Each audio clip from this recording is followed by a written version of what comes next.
2024 के लास्ट तक किसी भी भारतीय की एवरेज सैलरी 32,000 रूपए है। और अगर मुकेश अंबानी जी महीने का तो छोड़ो, दिन का 32,000 रूपए खर्चा करने लग जाएं, तो उन्हें सारा पैसा खत्म करने में 65,500 साल लग जाएंगे। और मुझे पता है ज्यादातर लोग ऐसे भी होंगे जो 32,000 से कम कमा रहे होंगे। अब मैं ये डिटेल आपको इसलिए बता रहा हूँ ताकि आप जान सको कि मुकेश अंबानी जी कितने सालों तक बिना कोई काम करे वैसी लाइफ जी सकते हैं जिसका सपना आप रोज देखते हो। और यही है दोस्तों सही मायनों में असली वेल्थ की definition. Rich dad poor dad के ऑथर रॉबर्ट कियोसाकी कहते हैं, the rich acquired assets and the poor and middle class acquired the liabilities that they think are assets. जिसका सीधा सीधा मतलब है रिच व्यक्ति इसलिए अमीर बन पाता है क्योंकि वो एसेट्स को एक्वायर करता है, जबकि गरीब और मिडिल क्लास लोग जीवन भर ऐसी चीजों पर पैसा लगाते हैं जो उन्हें एसेट लगती हैं, पर असल में वो होती हैं लायबिलिटीज। अब यहाँ कुछ लोग बोलेंगे कि रॉबर्ट कियोसाकी तो खुद कर्जे में है, उनके ऊपर $1 बिलियन से ज्यादा का कर्जा है। तो जरा रुको, आगे मैं आपको बताऊंगा कि वो कर्जा किस चीज का है। और यही वो मेन रीजन है जो पुअर और मिडिल क्लास लोगों को ऊपर उठने ही नहीं देती। और इसलिए उन्होंने लिखी रिच डैड पुअर डैड, एक ऐसी बुक जो फाइनेंशियल जर्नी का एक क्लियर रोड मैप देती है। क्योंकि रॉबर्ट कियोसाकी ने इस बुक में कुछ ऐसे की लेसन बताए हैं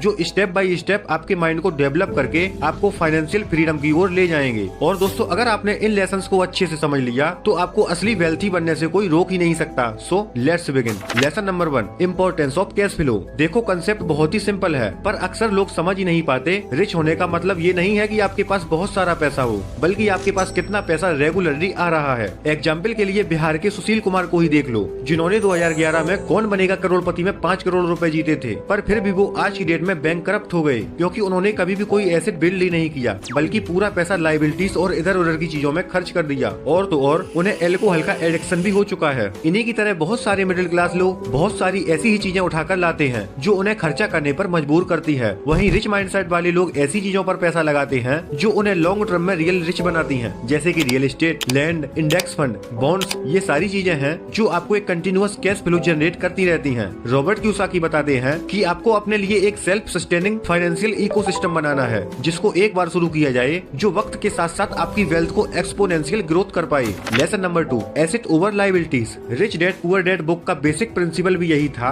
कि लोग एसेट और लायबिलिटीज के बीच के डिफरेंसेस को समझें, जिसमें उन्होंने बताया कि एसेट हर वो चीज है जो आपकी जेब में पैसा डाले और लायबिलिटीज वो चीज होती हैं जो आपकी जेब से पैसा निकाले। हम लोग हाउस को एसेट मानते हैं, पर रॉबर्ट के अनुसार अगर आप एक घर में रह रही हो और कंटिन्यूअसली उसका मेंटेनेंस कॉस्ट, प्रॉपर्टी टैक्स और बिल्स भर रही हो तो वो आपके लिए एसेट नहीं बल्कि एक लायबिलिटी हुआ। लेकिन अगर आपके पास कोई दूसरा घर है जो आपको मंथली रेंट दे रहा है, वो सही मायनों में आपके लिए एसेट है। इसलिए मिडिल क्लास लोगों को लगता है कि ज्यादा से ज्यादा चीजें एक्वायर कर लेंगे तो वो रिच बन जाएंगे, जबकि आपका मेन फोकस एक्युमुलेशन पर नहीं बल्कि कंटिन्यूअस कैश फ्लो पर होना चाहिए। आपको देखना पड़ेगा कि कौन कौन सी चीजें आपके लिए कैश ला रही हैं और कौन कौन सी चीजें पैसा खत्म कर रही हैं। आप किसी भी बड़े सेलिब्रिटी या क्रिकेट प्लेयर को ही देख लो, उनका कोई न कोई अपना बिजनेस है जिसमें उन्हें कोई काम नहीं करना पड़ता, पर फिर भी वहाँ से पैसा आता रहता है। या कोई न कोई प्रॉपर्टी होगी जिससे उन्हें मंथली रेंटल पेमेंट आती रहती है, या फिर कई सारे ऐसे स्टॉक्स हैं जिनसे रेगुलरली डिविडेंड मिलता रहता है। एग्जाम्पल के लिए लेट राकेश झुनझुनवाला जी की वाइफ रेखा झुनझुनवाला को मार्च क्वार्टर में 224 करोड़ का डिविडेंड मिला है। अब है lesson number 3, work to learn not to earn. क्या आपको याद है कि आपने आखिरी स्किल कौन सी सीखी जिसने आपको खूब सारा पैसा कमा कर दिया? दोस्तों कोई भी नहीं। और यही प्रॉब्लम है पुअर और मिडिल क्लास लोगों की। हमें सिर्फ कमाई करनी है, नौकरी करनी है जिससे हम हमारी फैमिली का पेट पाल सकें। दरअसल 18-19 साल तक स्कूल में हमें यही सिखाया जाता है, इसलिए जब हम स्कूल से बाहर आते हैं तब हमें लगता है कि पढ़ के क्या ही कर लिया, इसलिए हम कुछ नया करने का ट्राई ही नहीं करते।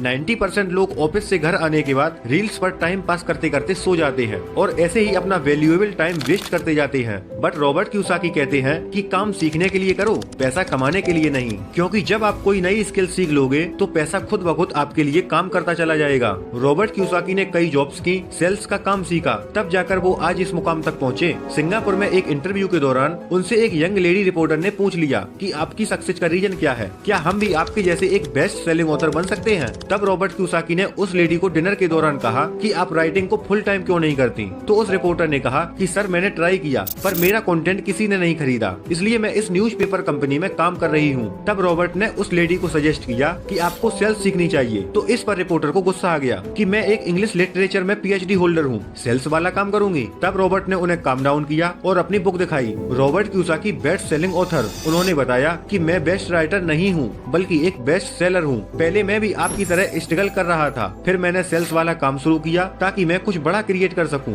इसलिए you should never work to earn, always work to learn. ना जाने कब कौन सी लर्निंग कहाँ काम आ जाए, कुछ पता नहीं।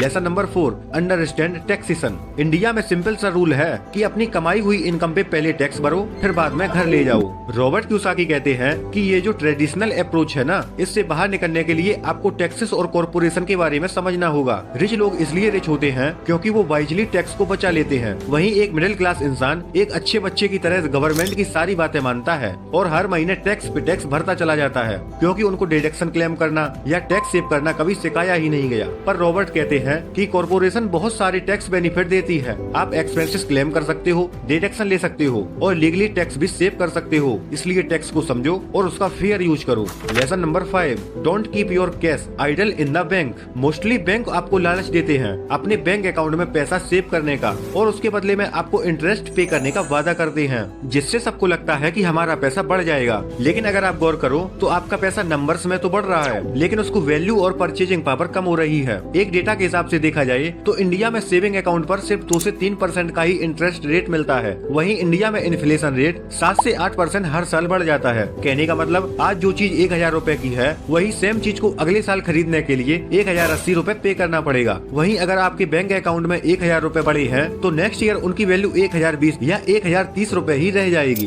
दोस्तों, इन्फ्लेशन एक ऐसे शैतान का नाम है जो आपके पैसों पर दीमक की तरह लग जाता है और धीरे धीरे उसे खाना शुरू कर देता है। जरा अपने आसपास की चीजों को देखो, सब्जियों के दाम, बेसिक नीड्स चीजों के दाम रातों रात बढ़ जाते हैं और हमारे पास कोई ऑप्शन ही नहीं बचता और हमें वो महंगा सामान खरीदना ही पड़ता है। पर क्या बैंक इस बढ़ती महंगाई में हमारी मदद करते हैं? बिल्कुल नहीं। अगर बैंक से पैसे निकलने के बाद इसकी परचेजिंग पावर 0 है तो वो पैसा या नोट आपके लिए एक टॉयलेट पेपर के समान है। इसलिए आपको ज्यादा पैसा बैंक में नहीं रखकर एक्स्ट्रा इनकम के सोर्स में इन्वेस्ट करना चाहिए। इनसे अच्छा है इंडेक्स फंड और म्यूचुअल फंड, जो आपको 12 से 15% का एनुअल रिटर्न ऑफर करती है। लेसन नंबर 6, गुड डेब्ट वर्सेस बैड डेब्ट। मान लो आपके पास एक क्रेडिट कार्ड है जिससे आप जब मन करे जो मन करे खरीद लेते हो, बस स्वाइप किया खरीद लिया। लेकिन जब महीने के अंत में बिल भरने की बारी आती है तो आपका बैंक अकाउंट खाली पड़ा होता है। नौकरी लगते ही गाड़ी बुक कर लेना, EMI पर बाइक ले लेना, ये सब निशानियां हैं बैड डेब्ट की, जो हमेशा आपका बैंक अकाउंट खाली कर देती हैं। और जो $1 बिलियन का रॉबर्ट कियोसाकी ने डेब्ट लिया था वो है गुड डेब्ट। तो आओ जरा इसे जान लेते हैं।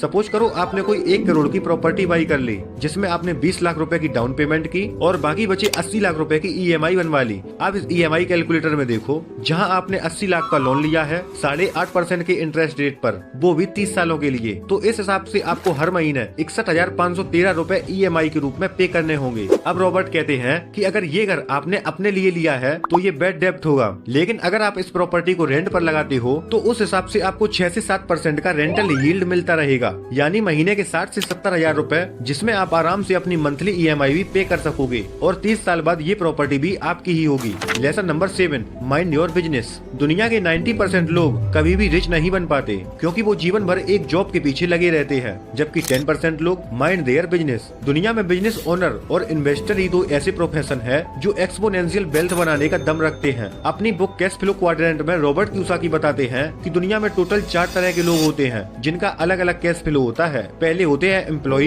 दूसरे सेल्फ एम्प्लॉय, फिर राइट क्वाड्रेंट में आते हैं बिजनेस ओनर्स और इन्वेस्टर, और यही राइट साइड के लोग दुनिया की मोस्ट ऑफ वेल्थ को कंट्रोल करते हैं, जिसमें बिजनेस ओनर्स को 9 to 5 की जॉब नहीं करनी पड़ती। पैसिव इनकम का सबसे अच्छा सोर्स भी होता है। इसलिए 2025 में mind your own business in the best option for financial freedom. तो दोस्तों, इन 7 लेसन्स को यदि आपने अपने जीवन में अप्लाई कर लिया तो आपको 2025 में रियल रिच बनने से कोई रोक ही नहीं सकता। और दोस्तों, ये वीडियो अगर पसंद आई है तो वीडियो को लाइक करके चैनल को भी सब्सक्राइब